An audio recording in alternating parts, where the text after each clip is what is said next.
the Buddha. On the full moon day of May, in the year 623 BC, an Indian Sakya prince named Siddhartha Gautama was born in the district of Nepal, who was destined to be the greatest religious teacher in the world. Brought up in the lap of luxury, receiving an education befitting a prince, human as he was, he married and had a son. His contemplative nature and boundless compassion did not permit him to enjoy the fleeting material pleasures of a royal household.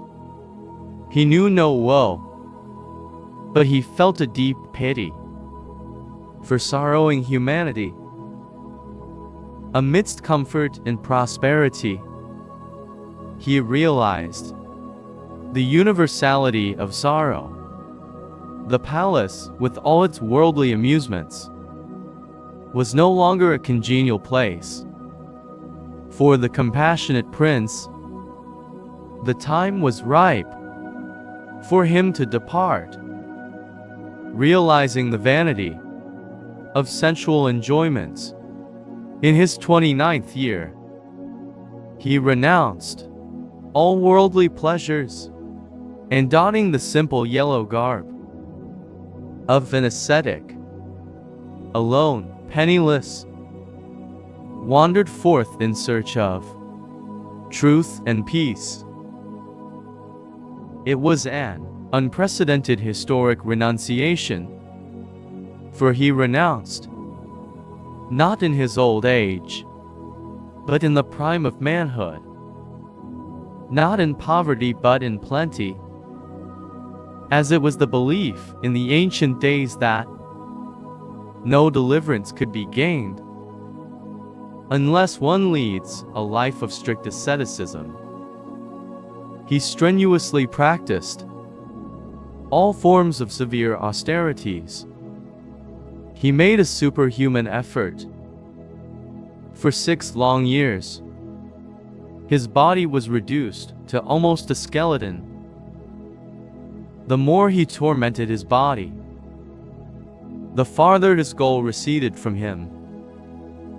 The painful, unsuccessful austerities, which he strenuously practiced, proved absolutely futile.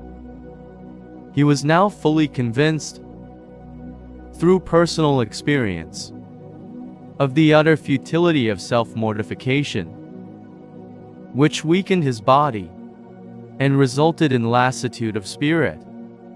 Benefiting by this invaluable experience of his, he finally decided to follow an independent course, avoiding the two extremes of self-indulgence and self-mortification. The former retards one's spiritual progress, and the latter weakens one's intellect. The new way which he himself discovered was the middle path, which subsequently became one of the salient characteristics of his teaching. One happy morning, while he was deeply absorbed in meditation, unaided and unguided by any supernatural power, and solely relying on his efforts and wisdom, he eradicated all defilements, purified himself, and, realizing things as they truly are, attained enlightenment, Buddhahood. At the ripe age of 35, he was not born a Buddha, but he became a Buddha by his own striving. As the perfect embodiment of all the virtues he preached, endowed with deep wisdom, commensurate with his boundless compassion, he devoted the remainder of his precious life to serve humanity, both by example and precept, dominated by no personal motive whatever. After a very successful ministry of 45 long years, the Buddha, as every other human being, succumbed to the inexorable law of change, and finally passed away in his 80th year, exhorting his disciples to regard his doctrine as their teacher. The Buddha was a human being. As a man he was born, as a man he lived, and as a man his life came to an end. Though a human being, he became an extraordinary man, but he never arrogated to himself divinity. The Buddha laid stress on this important point and left no room whatever for anyone to fall into the error of thinking that he was an immortal divine being. Fortunately, there is no deification. In the case of the Buddha, it should, however, be remarked that there was no teacher ever so godless as the Buddha, yet none so godlike.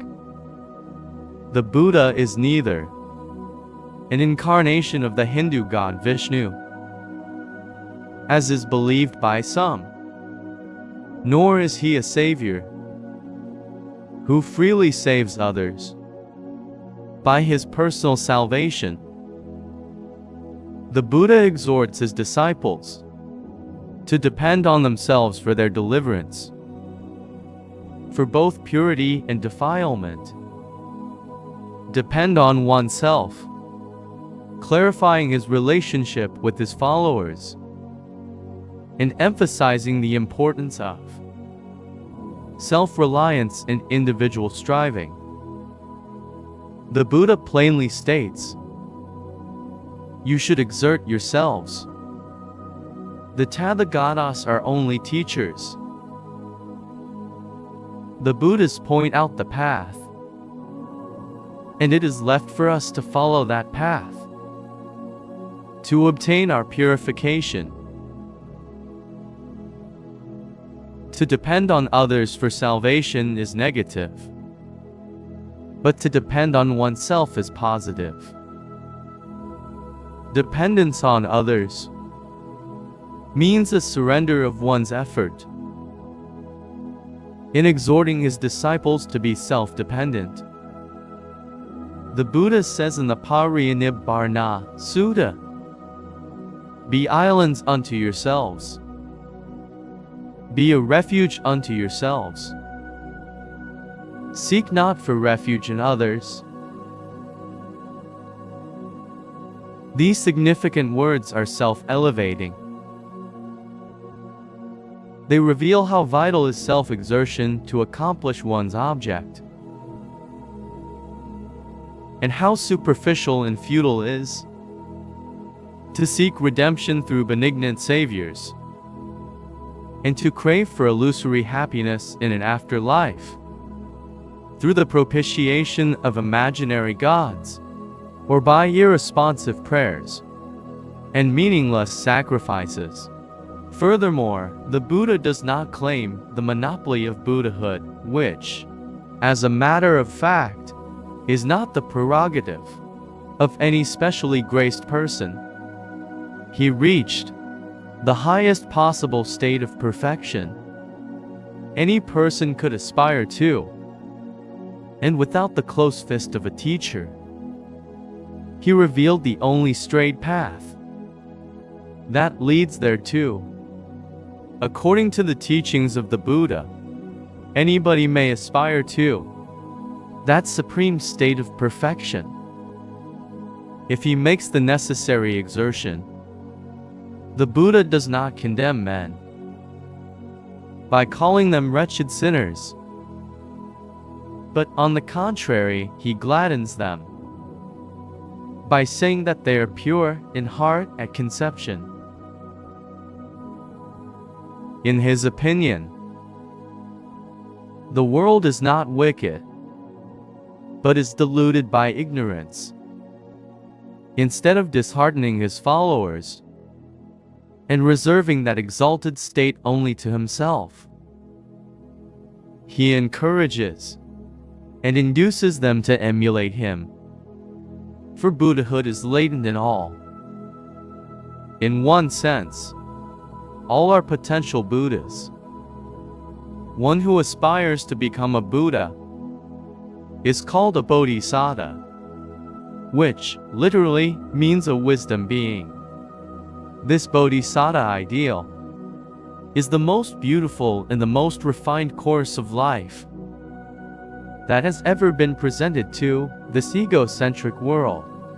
For what is nobler than a life of service and purity?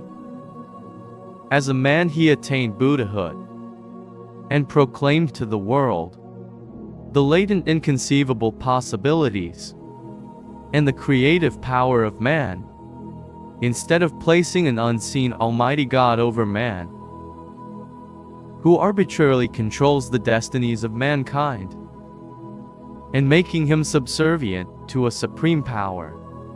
He raised the worth of mankind.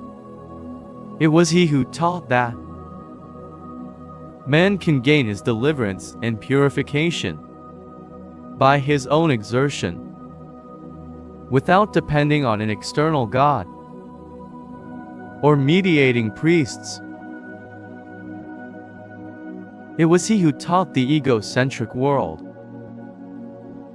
the noble ideal of selfless service. It was he who revolted against the degrading caste system and taught equality of mankind, and gave equal opportunities for all to distinguish themselves in every walk of life. He declared that the gates of success and prosperity were open to all in every condition of life, high or low, saint or criminal, who would care to turn a new leaf and aspire to perfection, irrespective of caste, color, or rank. He established for both deserving men and women a democratically constituted celibate order. He did not force his followers to be slaves, either to his teachings or to himself, but granted complete freedom of thought. He comforted the bereaved by his consoling words. He ministered to the sick that were deserted. He helped the poor that were neglected. He ennobled the lives of the deluded, purified the corrupted lives of criminals. He encouraged the feeble, united the divided, enlightened the ignorant, clarified the mystic, guided the benighted, elevated the base, dignified the noble.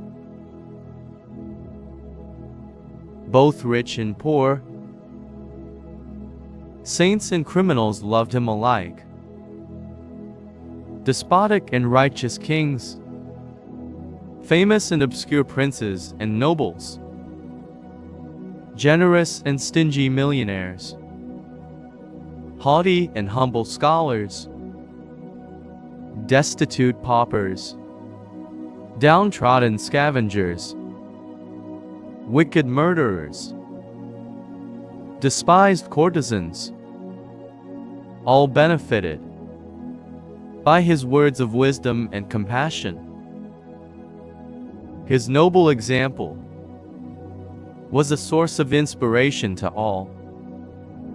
His serene and peaceful countenance was a soothing sight to the pious eyes. His message of peace and tolerance was welcomed by all with indescribable joy, and was of eternal benefit to everyone who had the fortune to hear and practice it. Wherever his teaching penetrated, it left an indelible impression upon the character of the respective peoples. The cultural advancement of all the Buddhist nations was mainly due to his sublime teachings. In fact, all Buddhist countries like Sri Lanka, Myanmar, Thailand, Cambodia, Vietnam, Laos, Nepal, Tibet, China, Mongolia, Korea, Japan, grew up in the cradle of Buddhism. Though more than 2,500 years have elapsed since the passing away of this greatest teacher, yet his unique personality exerts a great influence on all who come to know him. His iron will, profound wisdom, universal love, boundless compassion, selfless service, historic renunciation, perfect purity, magnetic personality, exemplary methods employed to propagate the teachings, and his final success. All these factors have compelled about 1/5 of the population of the world today to hail the Buddha as their supreme religious teacher. Paying a glowing tribute to the Buddha, Sri Radhakrishnan states, "In Gautama the Buddha, we have a mastermind from the East, second to none, so far as the influence on the thought and life of the human race is concerned, and sacred to all, as the founder of a religious tradition, whose hold is hardly less wide and deep than any other. He belongs to the history of the world's thought, to the general inheritance of all cultivated men. For, judged by intellectual integrity, moral earnestness, and spiritual insight, he is undoubtedly one of the greatest figures in history. In the three greatest men in history," H. G. Wells writes, "In the Buddha you see clearly a man, simple, devout, lonely, battling for light, a vivid human personality, not a myth. He too gave a message to mankind universal in character. Many of our best modern ideas are in closest harmony with it. He taught all the miseries and discontents are due to selfishness. Before a man can become serene, he must cease to live for his senses or himself. Then he merges into a great being." 500 years before Christ, the Buddha called men to self-forgetfulness in different language. In some ways, he is nearer to us and our needs. He was more lucid than Christ upon our individual importance and service, and less ambiguous upon the question of personal immortality. Saint Hilaire remarks, "The perfect model of all the virtues he preaches, his life has not a stain upon it." Faustbol says, "The more I know him, the more I love him." A humble follower of his would say, "The more I know him, the more I love him. The more I love him, the more I know him,